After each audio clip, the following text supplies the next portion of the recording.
Hello, and welcome back to the Four Horsemen.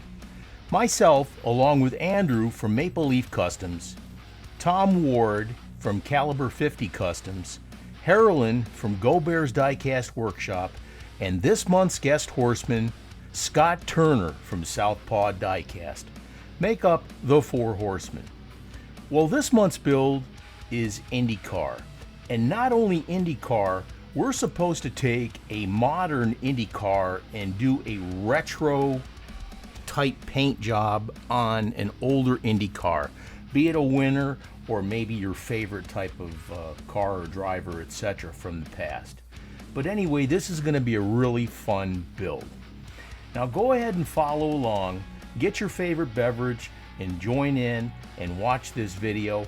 And when you get done, go ahead and do a search for the Four Horsemen build for the month of May IndyCars, and check out what the other four Horsemen participants have to offer as far as their version of the IndyCar. Now let's go ahead and get started with today's build. This is going to be a lot of fun, and I've really been looking forward to it.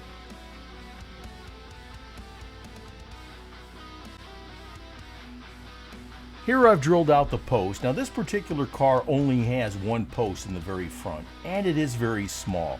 So when we go to put this back together, we're going to use a 2-56 screw, and it's going to be the 1/8 inch length.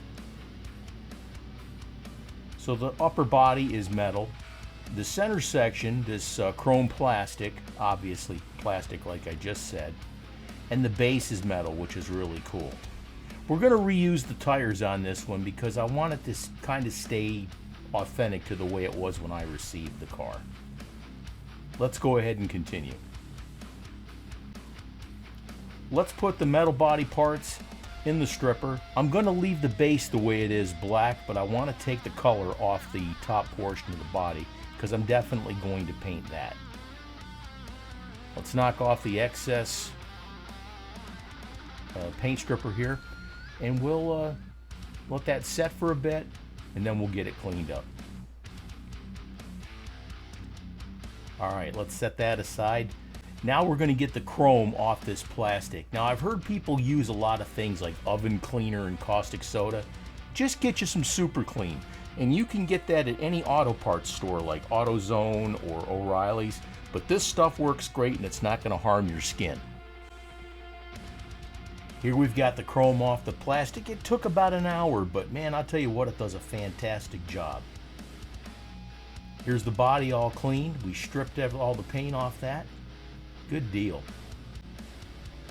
We went ahead and painted it with white primer out of a spray can. I used Tamiya Fine Primer. That stuff works fantastic. It's one of the few things I'll use out of a spray can.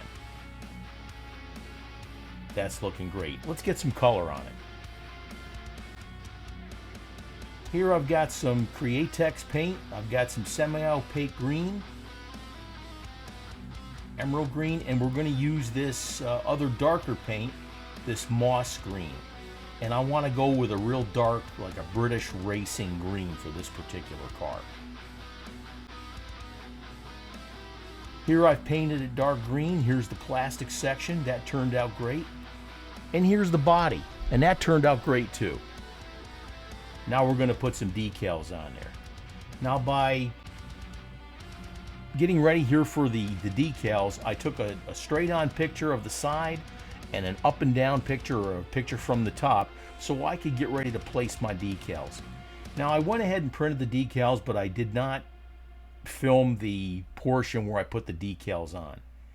Here I've copied the car from the 1965 winner, Jim Clark.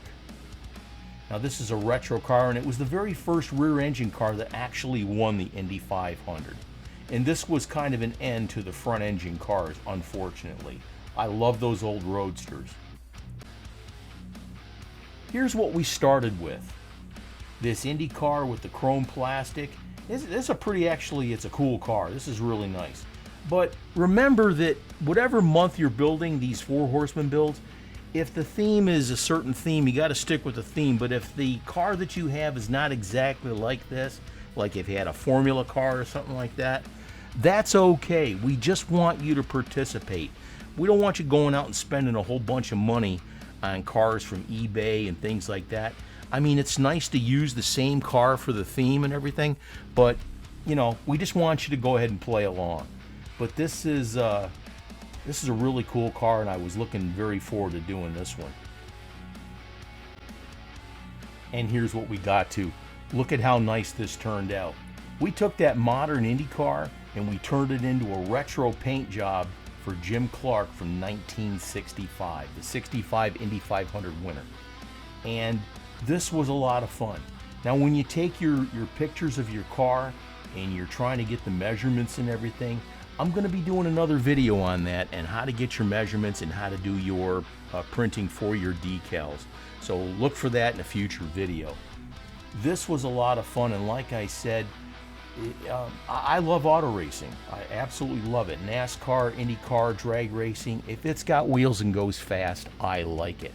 And probably the only person that I know of offhand that loves Indy cars more than I do is this month's guest horseman, Southpaw Diecast Scott Turner.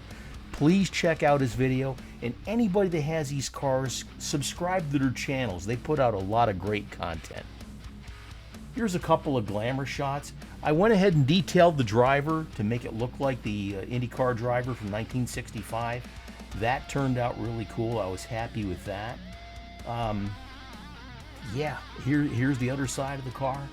Man, this turned out really good. I was very, very happy with the results. This was a really good build. Now we've got a really cool build coming up for next month, and we'll get right into that.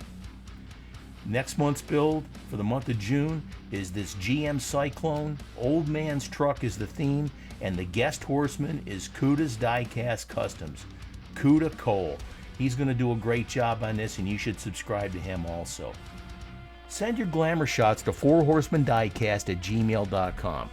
The build is due the last day of the month, and if you're going to send pictures in, please don't send them any earlier than 5 days. If you send them like the day after the month begins, I've got to go back through, and I get hundreds and hundreds of emails from folks asking questions and things, and I just want to make sure you're represented well when we do the recap videos, and that'll be coming up really quick. Thank you so much for joining me today on the 4 Horsemen Diecast. Like I said, check out the other builders, and don't forget to subscribe to them because they put out some great content. Check out the schedule on the YouTube page 4 Horsemen Diecast, and it'll get you ready for the build. Cheers.